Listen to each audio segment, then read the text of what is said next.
Welcome to Moments with Marianne. This is your host, Marianne Pastana.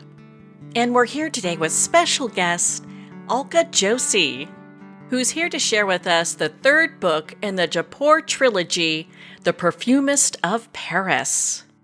So Alka's debut book, The Henna Artist, was an immediate New York Times bestseller and a Reese Witherspoon pick.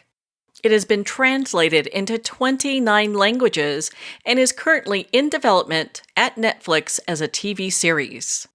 Alka's second book, The Secret Keeper of Jaipur, was also a bestseller, and today we round out the series with The Perfumist of Paris. So welcome to the show, Alka Joshi. Thank you so much, Marianne. I'm delighted to be back. Oh my goodness. I couldn't wait for your next book to come out, and here it is. I'm so excited. I know people are loving this book. You've got to be excited as an author. I am really excited. It gave me a chance once again to combine my two passions, my writing and also my love of art. Well, you do it so well, and there's so much buzz out there about this book. I'd love for you to share a little bit about it with us. We don't go into spoilers, so no one has to worry about that, but just a little bit about this book so we can have an understanding of what is happening next. In this book, we are in 1974 Paris, and I had known from the time I wrote The Henna Artist that Radha, Lakshmi's younger sister by 13 years, she was going to end up in Paris. She was going to fall in love with this Parisian along the Himalayas, and she was going to marry him, go back to Paris, and she was going to have these two daughters. So now we are actually in that environment in Paris. The other thing that happened to her is she found a passion, and her passion is perfumery. She wants to become a master perfumer. Now, this is something very natural to her because she was raised in India, and in India, you cannot live there without being introduced to so many different scents, whether it's in your food or in the environment or in the temple. There is always some kind of scent, some fragrance that is prominent. And so she has this already. She has a leg up on everybody because she can discern so many scents without having been taught. And so she is learning at the feet of a master perfumer, a woman named Delphine Silberman. And, from there, we pick up the story where she is having some issues loving her work, but also loving her family. And where can she find time for both when her husband really wants her to stay home? I think so many women struggle with that today, just the balance of everything. It's like, do I go to work? Do I stay home with the kids? How do we make this balance? And I love how you interwove that into this story. Yeah, and a lot of people say to me, well, this novel could have been written today. And I said, yes, that is what is so disturbing about it. Because we're in 1974 and women were facing this same issue 50 years ago. So how far have we come? I want to start that conversation. I don't think people realize that, in the 70s when women were going to the workforce, there were a lot of divorces during that time. There was a sexual revolution going on. Everybody was finding themselves. And so women were going back to work and really sort of finding their passions or finding things they wanted to be experts in. So they were still struggling with that. They had children. Maybe they were divorced. Maybe they were still married, but they still needed to negotiate with the family about how much time they were spending outside of the home. I know we've talked about this before about in the 70s. I mean, even then, women were having to get permission from their husbands to get a credit card or open a bank account. It just floors me to this day. Absolutely. I the young people of today have no idea that that women were that restricted. I remember waiting a couple of years before I could get a credit card, and this was in 1980. Yeah, I agree with you on that one. Just the changes that we've gone through in just such a short period of time. So the perfumist, I mean, okay. Let's kind of break this down a little bit. What kind of research did you do for this book? I'm just so floored by how detailed it is. It just pulls you right in like the last couple. Yeah, and as you know, we authors are nerds, and we spent a lot of time in libraries, and then we spent a lot of time researching. And I love the research part because I get so involved, I get so engrossed in whatever it is I'm researching. I just want to really do a deep dive into it. And with every book, I get a chance to do that. So in this book, in The Perfumist of Paris, I needed to learn about perfume because I didn't know anything about it. So I was talking to Michael Edelstein, who is one of the producers of the Henna Artist TV series. And I was down in LA having lunch with him. I said, Michael, I need to learn about perfume. He said, oh, then you have to talk to my friend Anne Gottlieb in New York City. So I fly out to New York City. And Anne takes me around to all of the different people that she works with, master perfumers and large fragrance companies, because she's sort of the conduit. She's the go-between a client and the manufacturer or the creator of the perfume. So then I got a chance to interview master perfumers one-on-one and go to a fragrance lab where I had an idea of what a fragrance lab looks like and where Radha would actually be working. So how would she interact with different people? What would she wear? There's that lab coat. I didn't realize that. And, the way that everything would be displayed in front of her with the scent vials. And the people in New York City said, you need to go to Paris also and talk to the master perfumers there, because Paris is known as the perfume capital of the world now. So I fly to Paris. I have all these appointments where I talk to master perfumers and boutique perfumers. And they said, now you need to go to Grasse, because that is where perfume is bottled and it's compounded into the large vats that we need it in order to sell, 30,000 bottles, 40,000 bottles, whatever it is. Then those people said, go to Lisbon. There are these two people there that you need to meet with.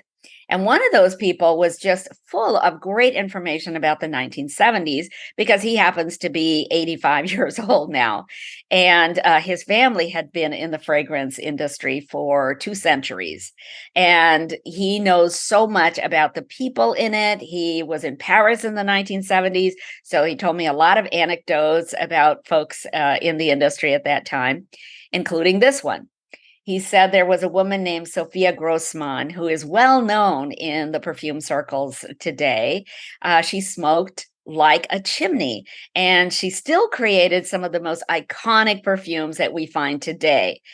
And I said, well, how can anybody who smokes create perfume? Because I always thought that smoking sort of ruined your sense of smell. And he said, well, I don't know, but first of all, we all smoked in the 1970s. I don't know if you remember that, Marianne, but everybody smoked back then. And also, he said, master perfumers only need to memorize the scents in their brain. They don't actually need to be sniffing vials in order to create perfume. They have been doing it for so long, and they have trained their nose. It's like a muscle. They have trained their nose to discern so many different scents that when they develop a formula, it is in their brain, and they think, okay, 0.02 milligrams of sandalwood oil, and I want 0.03 grams of, cinnamon. So they develop all of that in their brain. Then they send it down to the fragrance lab. And those guys, like Radha in The Perfumist of Paris, are actually going to blend that formula together for them, take it back to them, and then they will decide whether they want to change it. This goes back and forth between the lab and the master perfumer, and then they're able to create this fabulous scent. So every place I went, I learned something new. And many of those anecdotes that people told me, many of the sort of instruction about perfume they told me, all got woven into The Perfumist of Paris. So you'll notice Radha has a boss named Delphine Silbermann, and she is a model based, or I should say, she's modeled on Sophia Grossman, because Delphine also smokes like a chimney, but she's very formidable. She has made her way to the top, which was very difficult for a woman in the perfume industry to do in the 1970s. So these are the little things that I just love. I love researching them, and then I love figuring out how I can put them in the narrative somehow. You always have the most clever way of bringing a story about, and I've always appreciated that about your book. And I have to be so careful not to overshare about them because Oh, they're books you could get really excited about. I mean, you pick them up, you don't want to put them down.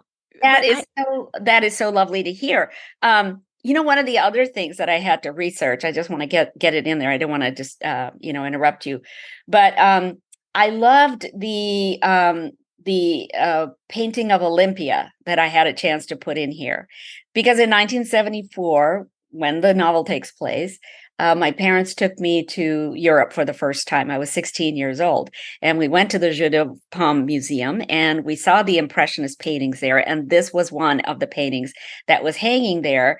And it was so different from all the other paintings because this woman in the painting Olympia, she is looking straight at us in a way that is different from all the other women. Some of the women are looking at us in a coquettish way. Some of the women are, looking away from the painting as if there's something else that's attracting their attention.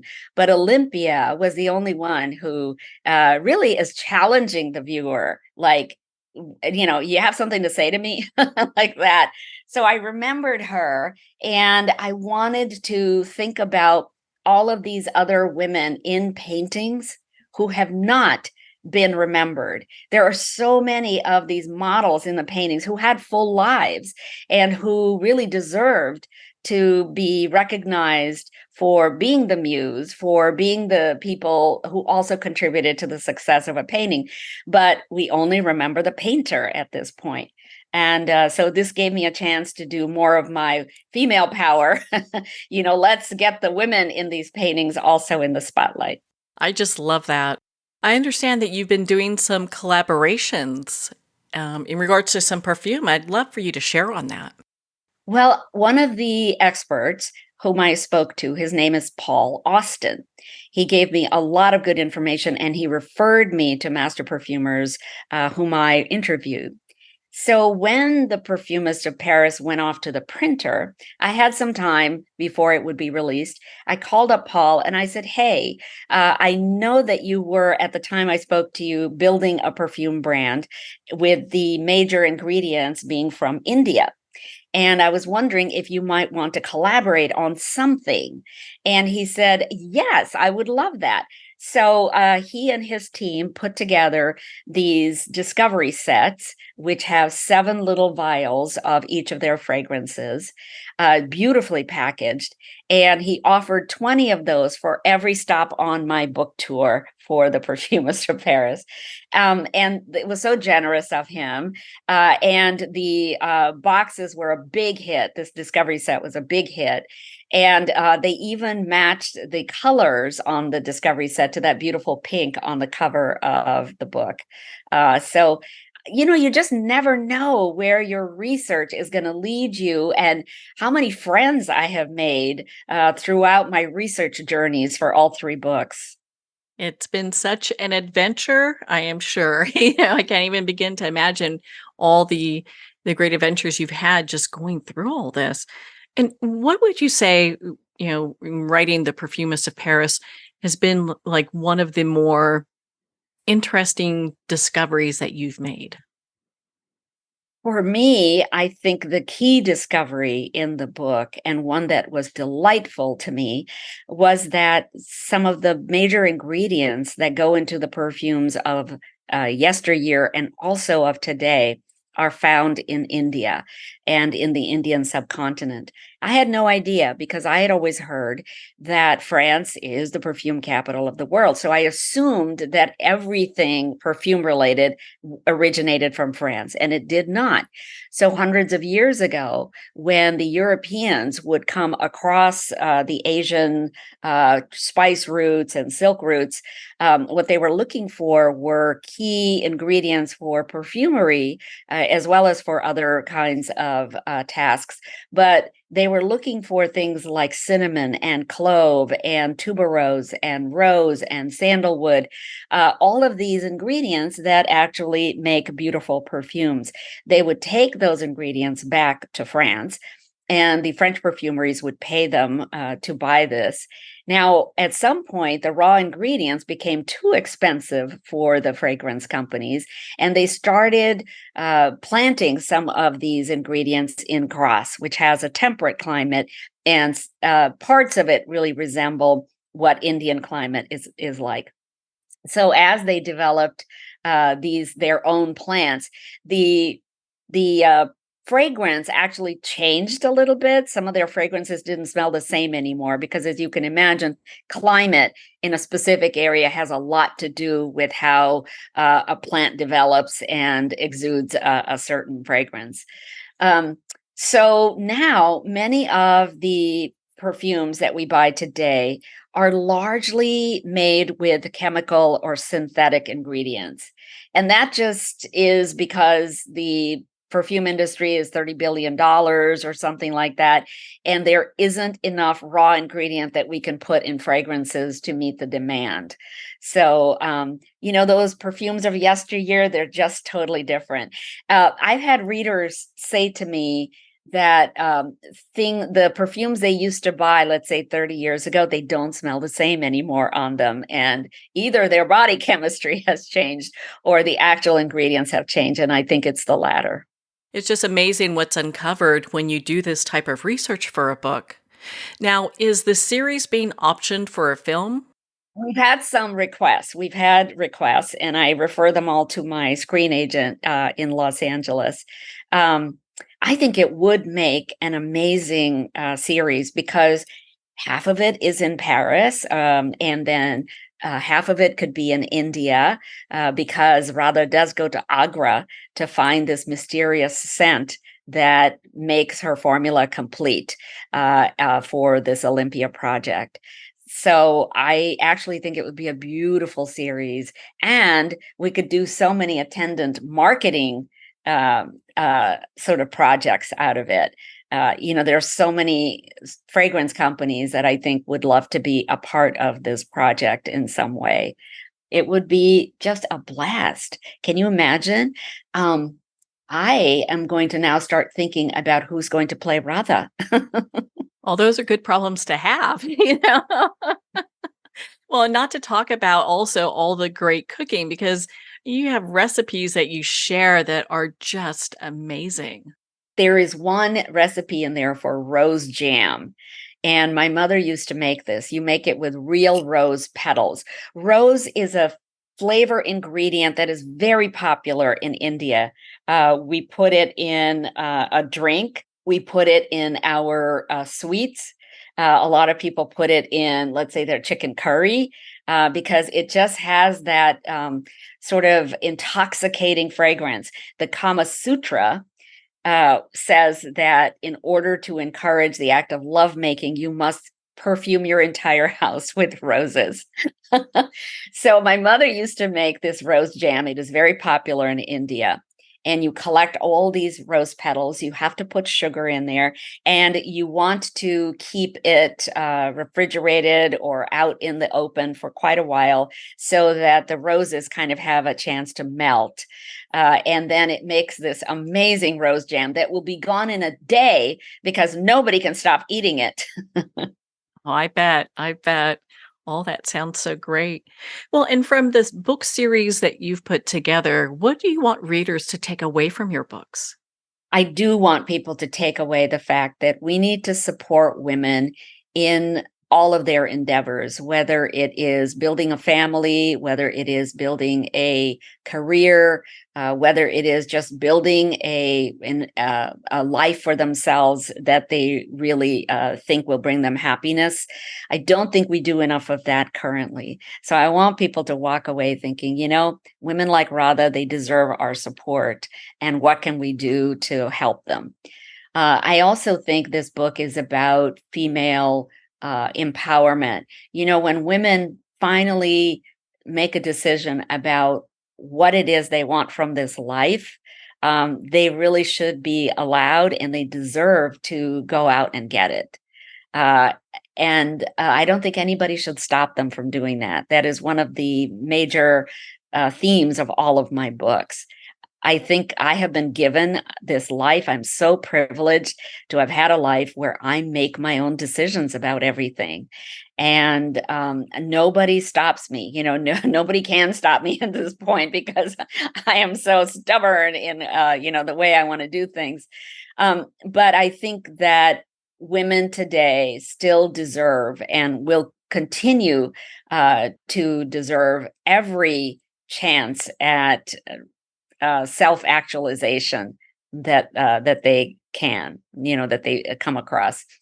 Another thing that I do want people to walk away with, and with every book also I do this, is to give India its due for the contributions she has made to the world. And in The Perfumist of Paris, that is those beautiful ingredients that go into scents and now are being reproduced in a synthetic way. But I want India to be recognized also as a perfume capital of this world, because French fragrance companies still buy so many essential oils from India for their scents. And so those three things, I think, if anybody walks away with those, that would be terrific. I have readers right now, by the way, who do write to me and they say, I have never been as conscious of scents in my environment as I am now after reading The Perfumist of Paris. So now I walk into a place and I go, let me see if I can figure out what I am smelling here. And then, of course, they are now more conscious of maybe a perfume they might want to wear on their bodies that says, this is who I am. Such awareness, just, coming from reading a book series, I think is such a powerful thing. And, congratulations to you, because you definitely are making a huge wave. Well, thank you so much. Women all over the world write to me. Oh, and by the way, some men do too, about the Perfumist of Paris, because men also use fragrances. Think about the body sprays. Think about the shaving cream that they use. Think about the shampoo. Fragrances go into every part of our lives, whether we use them for the home, whether we use them for our bodies or our environments. Fragrances are a big part of our lives. And as you know, Marianne, fragrances are about memory. So we smell something and it takes us right back to when we were 5 years old and eating ice cream with our grandparent. Or, it takes us right back to the very first car that we owned and what it smelled like, because maybe it was a used car and it came with the smells of the previous owner. There are so many ways in which scent brings us closer to our past. And some of the memories are happy and some of them are sad, but they are us. And so I think scents are us. So why don't you tell me a little bit about the perfume party? I know you have a recipe for that, and I'd love to hear more about that. Yes. I think that a lot of book clubs, when they are reading this book, would have a lot of fun if they put together a perfume party. So I decided to create the recipe for it.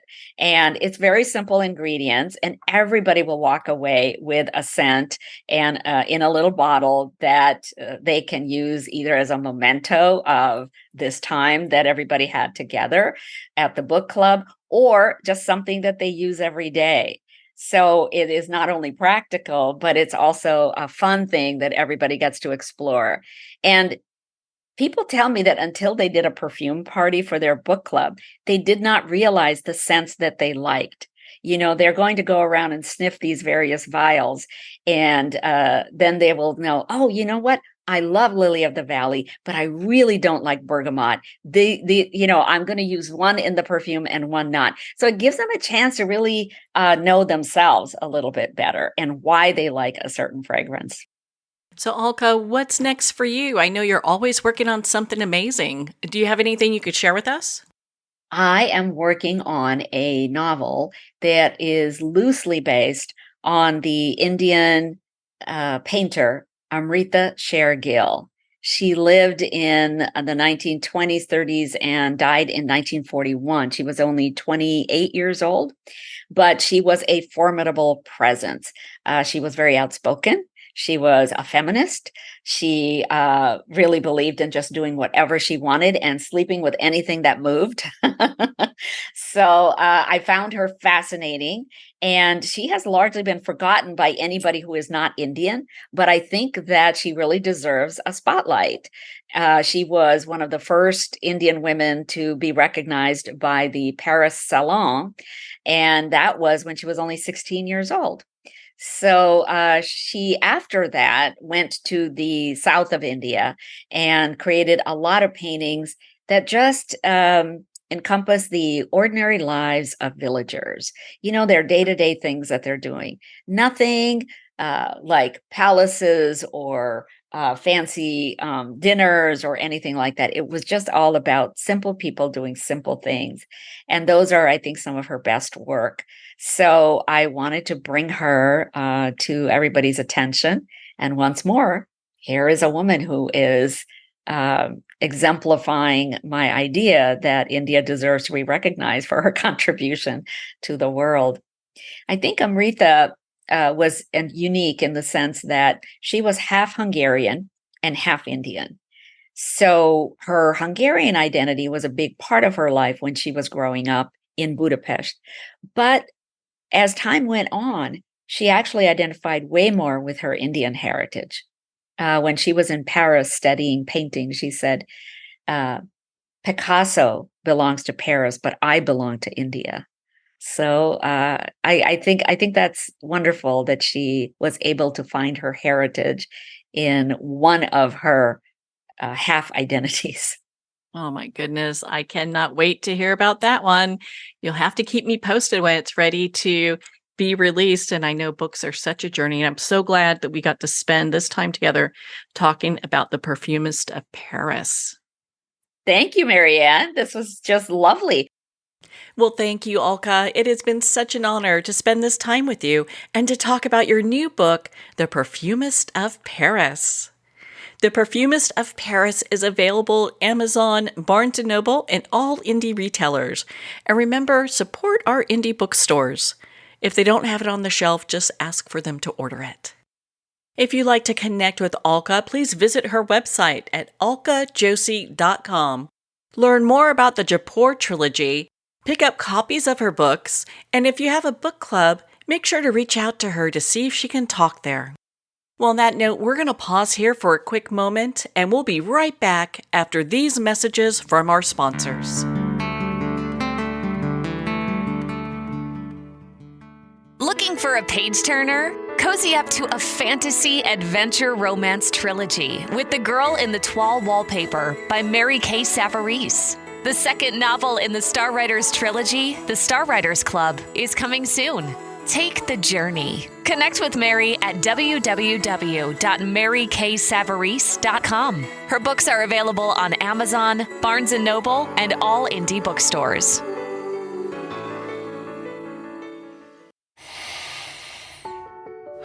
With Breath Hub, you'll experience the transformative power of breath as it harmonizes your body, mind, and spirit. Recommended by experts in fitness, sports, psychology, and medicine. Meet the scientific way of being well. Breath Hub. Breathe better, live better. Are you a coffee lover who wants to make a difference? Look no further than Fire Department Coffee, a veteran-owned business that gives back to support first responders in need. Each batch of coffee is freshly roasted right here in the USA by a dedicated team of first responders and coffee experts. So when you enjoy a cup of Fire Department coffee, you're not only drinking high-quality coffee, you're supporting members of your community. Start your day with a coffee that gives back. Visit firedepartmentcoffee.com. That's fire, D-E-P-T, coffee.com. The book Terminal Cancer is a Misdiagnosis, authored by Danny Carroll, is on sale at Amazon now. Licensed psychologist and psychotherapist Tessa Antia-John-Guerra commented, "This is one of the most empowering books on a topic of cancer you will ever read." Award-winning author T.L. Needham commented, "This recommended book can be understood by anyone seeking answers, hope, and alternatives to a terminal diagnosis. Buy it now on Amazon.com. Pandemonium. Fast forward 20 years. A U.S. president seizes control of all U.S. missiles, the power grid, the banking system, and every computer in America as he hides in an underground bunker. Pandemonium, a captivating sci-fi thriller where a hidden war, psychics, aliens, artificial intelligence, and transcendental love collide with the latest media technology. Pandemonium, live to all devices. Get your copy on paperback or digital. Free sample at getpsychic.org. Hello, Dr. Cutler here. Do you experience bloating, heartburn, food craving, bowel irregularity, food sensitivities, weight issues? If you do not digest your food, you may be deficient in macronutrients, which your body needs for optimal health. DrEllenCutler.com teaches that this is an enzyme deficiency. I believe the most important supplement is a full-spectrum digestive enzyme, Dr. Ellen's Way Digestive Enzymes. Hear more about it at DrEllenCutler.com. Internationally recognized and award-winning author Judy Goodman works and teaches outside the box of limited thinking. Working with people from every walk of life, her goal is to empower you to be the best you can be, no matter what the challenge is. Born with the gift of seeing beyond our normal vision, she has an extraordinary gift of working with every challenge. Teaching beyond conventional wisdom, her work is described as life-changing. Visit judygoodman.com. That's judygoodman.com.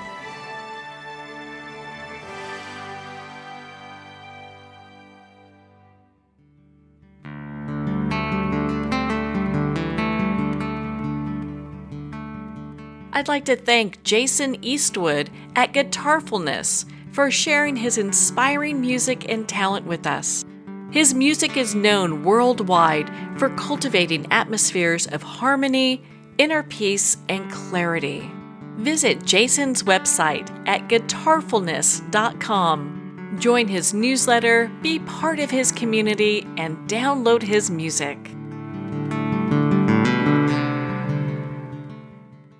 Well, we're at the end of our time today. I'd like to thank everyone for tuning in. You've been listening to Moments with Marianne, where we make every moment count.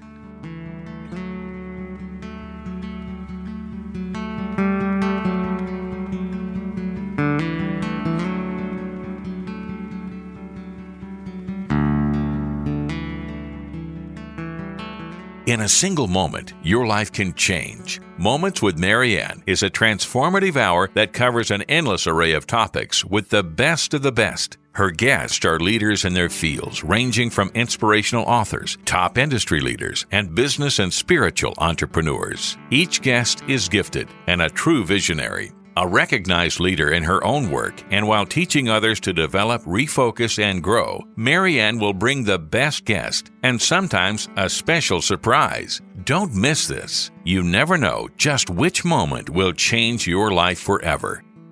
Make sure to tune in and visit momentswithmarianne.com for more information.